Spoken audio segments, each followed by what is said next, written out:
Here's the next strange knife for you to marvel at. This here is the Crkt Snap Lock, a model designed by Ed Van Hoy, a custom knife maker who has been at it since 1975. And this is easily one of the most exotic opening mechanisms that you'll see. It is now discontinued, even though you can still find it in many online stores.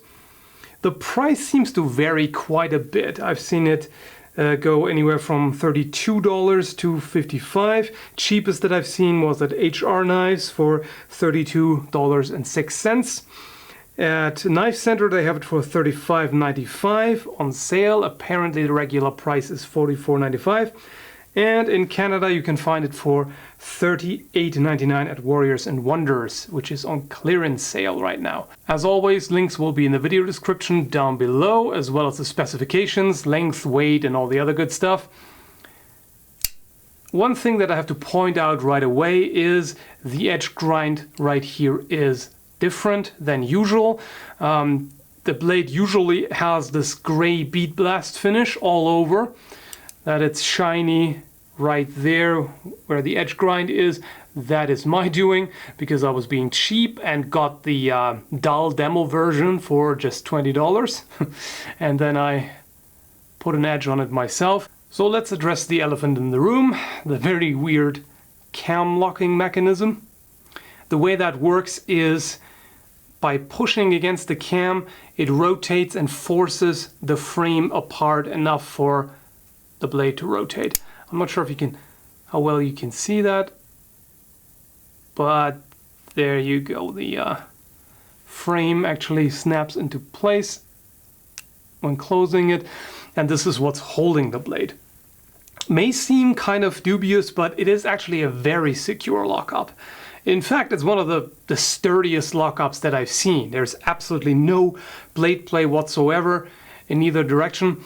And it has one pretty significant advantage in my opinion, namely that because it rotates in this direction, you know, in the direction of the flat of the blade, the usual direction in which you're using it is obviously towards the edge. So in that direction, there's just no way this could move.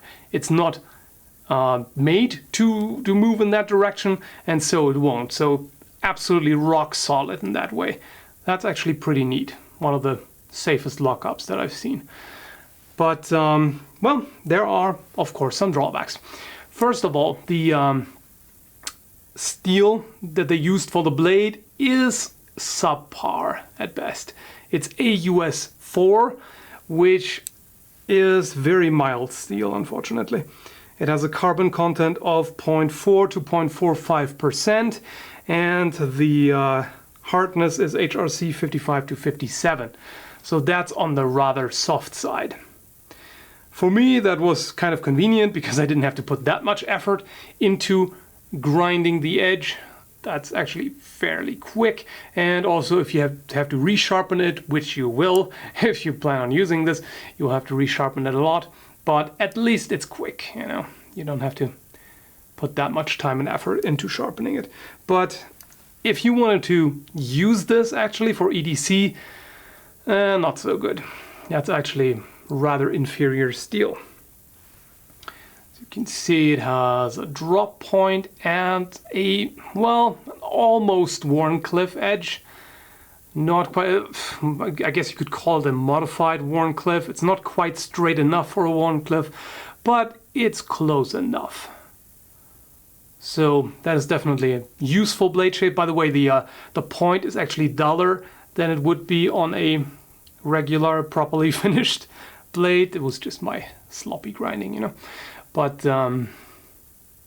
definitely useful blade shape. Those cutouts right there, well, mainly just for aesthetics, minor weight reduction, but not too much to mention, really.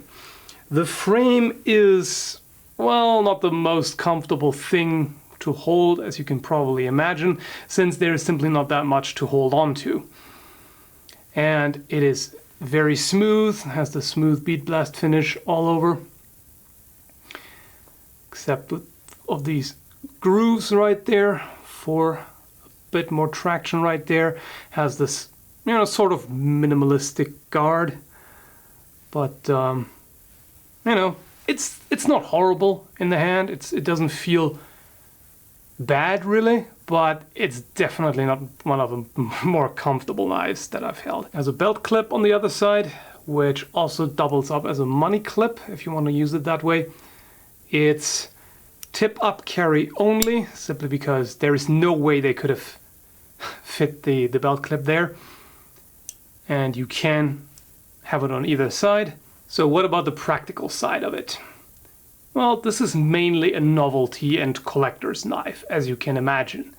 It's not necessarily something that you'd want to carry and use all the time, especially considering the poor quality steel.